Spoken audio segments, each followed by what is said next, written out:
Welcome to the Make It Happen with Will Polston podcast. These podcast episodes with Will and his guests provide you with insights on how you can transform your excuses into results to benefit yourself, your family, your friends, your community, society, humanity, and the universe with what Will calls the ripple effect. Will's mission is to empower 1 billion people via the ripple effect and intends that you'll become another person to add to the count, having listened to this episode.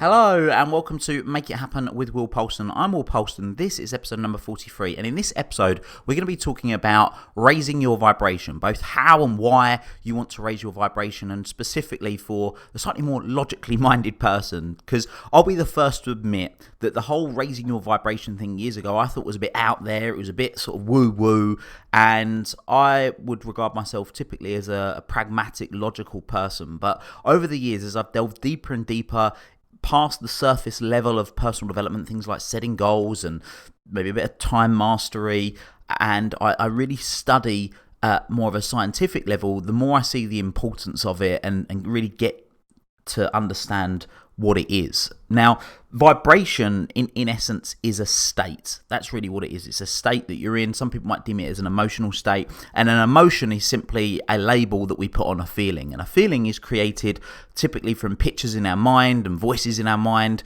whether it be our conscious or subconscious mind, and these feelings we create are also vibrations, and your vibrations have an ability to attract other things or people vibrating at the same level as you, and that's because we're all made of matter, and all matter vibrates just at different frequencies. So it's a little bit like when you tune into your radio and you pick up what's being transmitted in the same wavelength. If you want to attract more of what you want in life, you would typically vibrate higher, certainly vibrate at the level that's vibrating at. If you vibrate lower, you'll attract more of what you don't want. And the key here is understanding that vibration requires movement.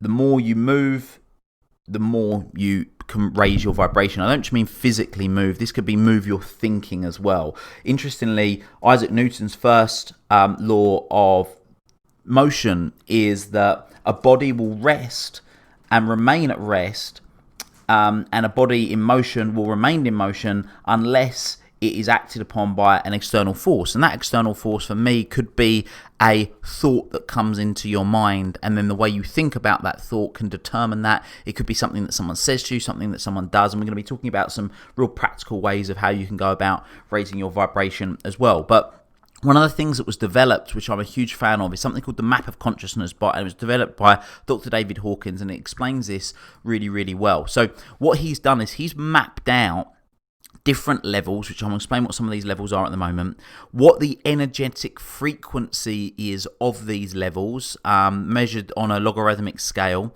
the emotional state that is associated to each of these levels, and then the perspective of life, so the way you might think about life if you're vibrating at that level. So starting right from the bottom, so the lowest form of energy is shame. It's got the lowest energetic frequency, which is 20. Typically, if you've got shame, you feel humiliation, and your view of life is that it's miserable.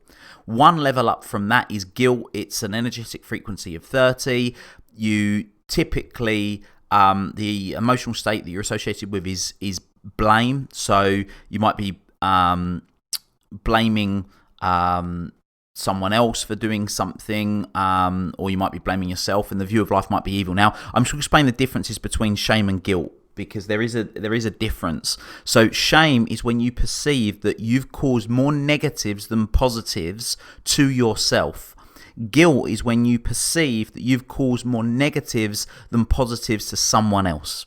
If you've got a lot of guilt and shame, what that is also a real indicator of is that you've got a low deserve level, and a low deserve level is something that will impact you being able to achieve what you want and sort of manifest things into your life. So a low deserve level is a result of guilt and shame, and one of the indicators of a chronic low deserve level, and the way that shows up, is poor financial status. Because if you don't believe you deserve something that might be beneficial to you, i.e. money. Money's a currency that enables you to do certain things and achieve certain things and have a certain lifestyle, if you like, that will show up in a lot of instances. I've done this work with so many people that have been having chronic money challenges. They might earn lots of money, but don't matter how much money they earn, they never seem to have any, and they find themselves in lots of debt. It's because of the guilt and shame. They deal with that deserve level. They change their thinking. They get out of a thinking of guilt and shame by changing their thinking, and literally it seems like miracles, in days, all of a sudden their financial situation can start to take a real turn. So if you've been having chronic financial challenges and you've been doing everything you can, or you've been making lots of money, look in your life, where are you maybe holding on to guilt and shame that you're not aware of right now, and you can start to work on improving that deserve level. Then you start moving up the levels. So you go up to apathy, grief, fear, desire, again, all increasing in the energetic frequency. So the numbers are going up. Obviously, the associated states will change, and you'll notice that the words get a little less strong, let's say. So for example, desire, it might be your view of life is maybe that it's disappointing, because if you desire something significantly, you might be disappointed with the fact that you've not got it at the moment. As you move up a level of pride, for example, the view of life would be demanding. And then you keep moving up. Eventually, you go from desire, anger, pride, courage, then to neutrality, then willingness and acceptance. So acceptingness, to give you an idea, the energetic frequency is about 350. The associated state is typically forgiveness, and the view of life is harmonious. So we're starting to get into some more what would be deemed positive emotional states, positive views of life. Then you go up to reason, love, joy.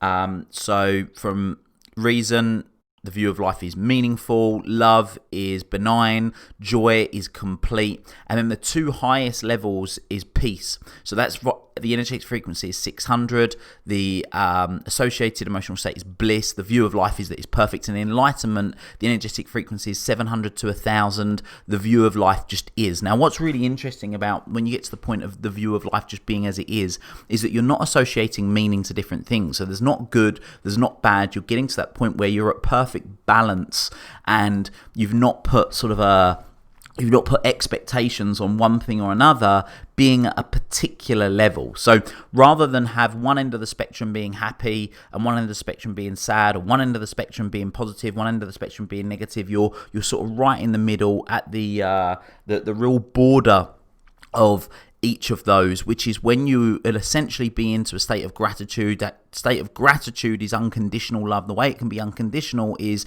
you're not seeing just the good, you're not seeing just the bad, you're right in the middle. Science is a great way to feel differently. Obviously then the endorphins firing off, and we've all experienced that, I'm sure. Another thing is food and drink. Now food actually vibrates at different levels. So foods like broccoli and blueberries, for example, they vibrate at a higher level than something like a Big Mac, and a Big Mac vibrates a lot lower. Now we've all heard that we need to eat greens because they're good for us, but what most people don't realize is that foods do have a different vibrational frequency. So that's something to explore. You can Google foods that vibrate at higher levels, and you can look to be consuming more of those.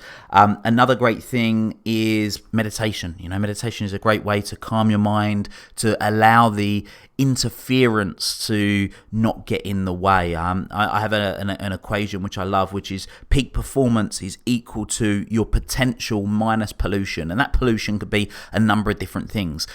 Thoughts on your mind, things that you do, and yeah, by you removing that pollution, it's going to enable you to rise. You naturally are operating at this level. It's just that the stuff that you're thinking about, or the stuff that you're doing that's weighing you down, maybe emotional baggage that you're holding on to, letting go of that will enable you to rise to that higher level.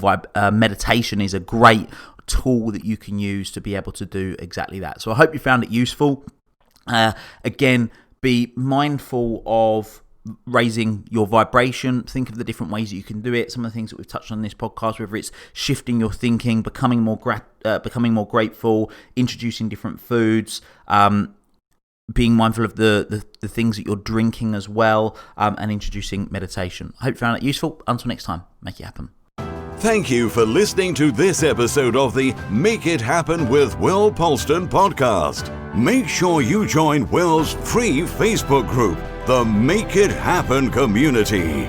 Please support the show by subscribing on iTunes, Spotify, Stitcher, SoundCloud or Google Play. Share this episode with at least one friend you think would benefit from it, and give Will a 5-star review wherever you download your podcasts.